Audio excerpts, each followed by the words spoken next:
Hi hello welcome back to Savitri vlogs.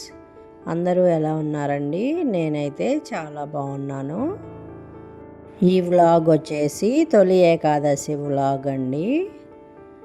తొలి ఏకాదశికి పూజ నేను ఎలా చేసుకున్నాను అనేది మీతో షేర్ చేయాలనుకుంటున్నాను. వీడియో అయితే ఎక్కడా స్కిప్ చేయకుండా చూడండి. మీకు వీడియో కనుక నచ్చితే లైక్ చేయడం మాత్రం మర్చిపోవద్దు. మనకు సంవత్సరంలో ముందుగా వచ్చే పండుగే ఈ తొలి ఏకాదశి పండుగ. ఈ పండుగ తర్వాతే మనకి అన్ని పండుగలు వస్తాయి వరుసగా. పండుగ అంటేనే మనకి ఇల్లంతా క్లీన్ చేసుకోవాలి, ఇంకా ఇంటి ముందు ముగ్గులు పెట్టుకోవాలి, ఇవన్నీ ఉంటాయి కదండి. సో నేనైతే ముందు రోజు నైటే ఇల్లంతా క్లీన్ చేసుకొని ఇంటి ముందు ముగ్గు పెట్టుకుంటున్నాను. ఇదైతే ముగ్గు చూడండి, ఇవి నేను తిరుపతిలో కొన్నాను. ఈ ముగ్గు వేసేవి వీటితో ఎలా వస్తుందా ఏంటా అని ట్రై చేస్తున్నాను. ముగ్గు అయితే ఇలా వేసుకున్నాను. ఇంకా పసుపు కుంకుమ అయితే వేసుకున్నాను ముగ్గులో. ఇలా పండగలప్పుడు మనం ముందుగానే ఇల్లు క్లీన్ చేసుకొని ముగ్గులు పెట్టుకుంటే మనకి ఉదయాన్నే పని త్వరగా అవుతుంది. హడావుడి పడకుండా అయితే మనకి పూజ చేసుకోవచ్చు.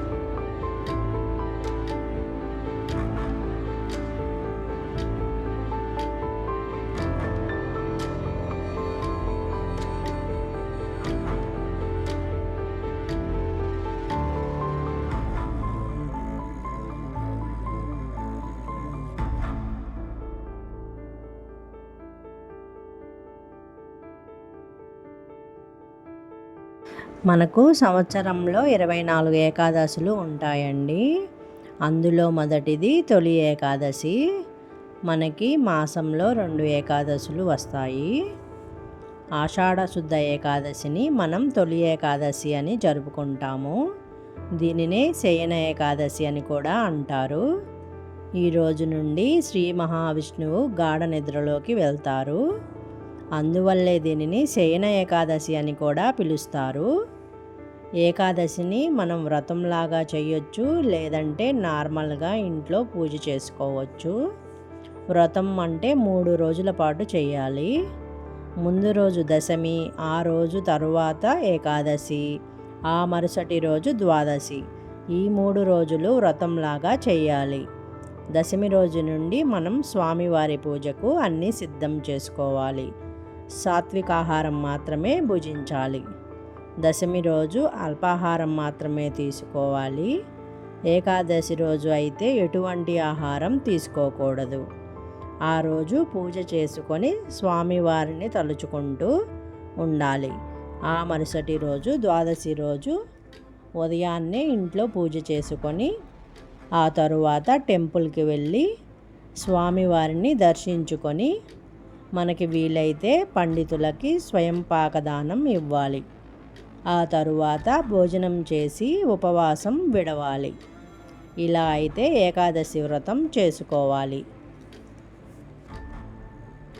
నేనైతే ఇక్కడ పీఠం పెట్టుకొని పూజ చేసుకుంటున్నానండి. వ్రతంలాగా చేసినా లేదంటే నార్మల్ పూజ చేసుకున్న పీఠం అయితే పెట్టుకొని చేసుకుంటే మనకి బాగుంటుంది. ఆ రోజంతా స్వామివారిని చూస్తూ ఉంటాం మనం. నేనైతే నార్మల్ పూజ చేసుకుంటున్నాను. ఇంకా స్వామివారికి పీఠం ఏర్పాటు చేసుకొని స్వామివారి పటాన్ని పెట్టుకొని పూలతో అయితే అలంకరించుకున్నాను. స్వామివారు అలంకార ప్రియుడండి. అందువల్ల మనం స్వామివారిని ఇలా పూలతో ఇంకా తులసి మాలలతో అలంకరించుకుంటే స్వామివారికి ఎంతో ప్రీతికరం. స్వామివారికి ఎంతో ఇష్టమైన పిండి దీపాలు అయితే వెలిగించుకున్నాను. ఈరోజు స్వామివారికి తప్పకుండా తులసి దళాలని సమర్పించుకోవాలి. అందుకని నేనైతే తులసి దళాలను కూడా సమర్పించుకున్నాను. ఇంకా ఈరోజు పూజలో తప్పనిసరిగా పేలాల పిండి అయితే పెట్టుకోవాలి. పూజ కంప్లీట్ అయిన తర్వాత మనం అందరము పేలాల పిండి అయితే తినాలి. మొదటిగా స్వామివారికి వడపప్పు, బెల్లము, ఇంకా పానకము, పాయసం నైవేద్యంగా అయితే సమర్పించాను. స్వామివారిని ఇలా అందంగా అలంకరించుకొని స్వామివారి అష్టోత్తరం, ఇంకా గోవిందనామాలు, ఇంకా విష్ణు సహస్రనామం ఇవన్నీ చదువుకుంటూ స్వామివారికి పూజ చేసుకోవాలి. భక్తి శ్రద్ధలతో మనం స్వామివారిని పూజించుకుంటే స్వామివారు మనల్ని తప్పకుండా అనుగ్రహిస్తారు.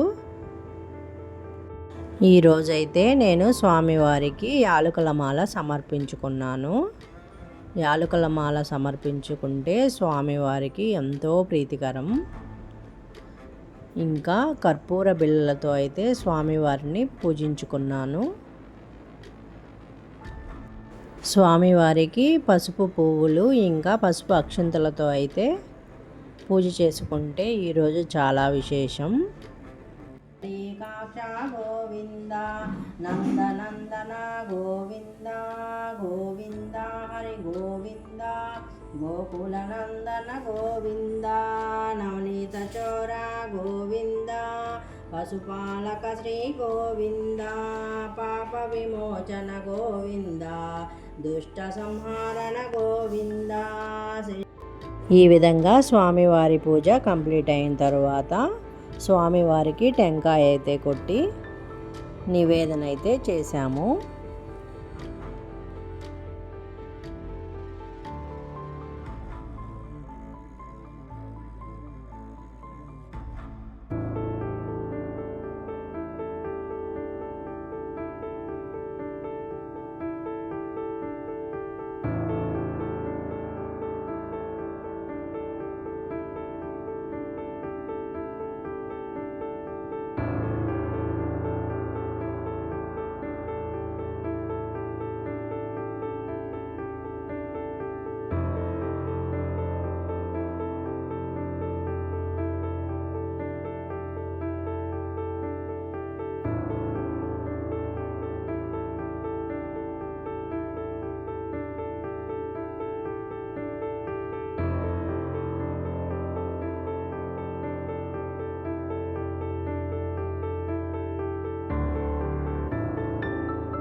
తరువాత స్వామివారికి ఎంతో ఇష్టమైన ముద్ద కర్పూరంతో హారతి అయితే ఇచ్చి ధూపం అయితే వేశాము. చూడండి, స్వామివారు దీపాల కాంతులతో వెలిగిపోతున్నారు. ఇలా అయితే నా తొలి ఏకాదశి పూజ అయితే కంప్లీట్ చేసుకున్నాను. ఈ వీడియో కనుక మీకు నచ్చితే తప్పకుండా లైక్ చేయండి, షేర్ చేయండి, subscribe to Savitri vlogs. Like చేయడం మాత్రం మర్చిపోవద్దు.